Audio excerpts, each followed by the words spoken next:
Vous êtes face à une victime qui présente une plaie hémorragique. Le saignement est persistant et ne s'arrête pas spontanément.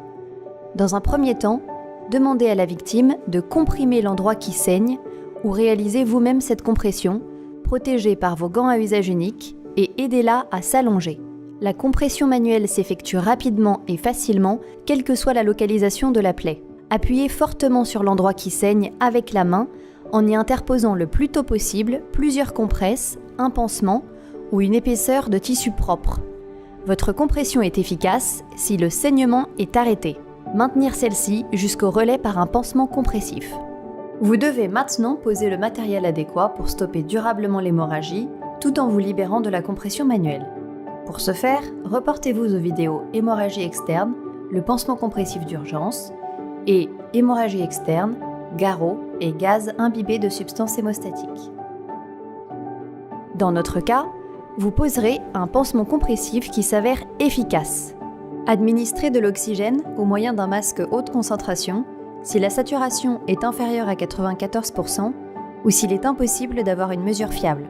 Reportez-vous à la vidéo administration d'oxygène en inhalation. Protégez la victime contre le froid, les intempéries et réchauffez-la.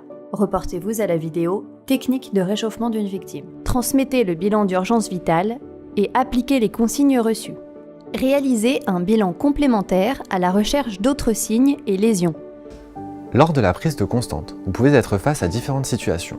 Premièrement, un pouls radial qui peut être difficile à percevoir, mais un pouls carotidien présent. Celui-ci peut être très bas ou très haut. Un TRC supérieur à 2 secondes, une pression artérielle pincée ou basse et une saturation en oxygène très basse. Il est également important de vérifier d'autres éléments. Une peau froide ou décolorée, des cyanoses ou marbrures, une sensation de soif chez la victime ou bien de l'anxiété. Dans tous les cas, lors d'une hémorragie, le bilan de surveillance est primordial. Vous devez vérifier les constantes et l'évolution de votre victime. Rassurez la victime, surveillez-la en veillant particulièrement à ce que l'hémorragie ne redémarre pas.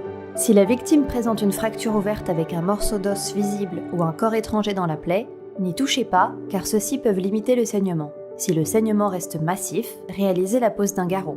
Pour ce faire, reportez-vous à la vidéo hémorragie externe, garrot et gaz imbibé de substances hémostatiques.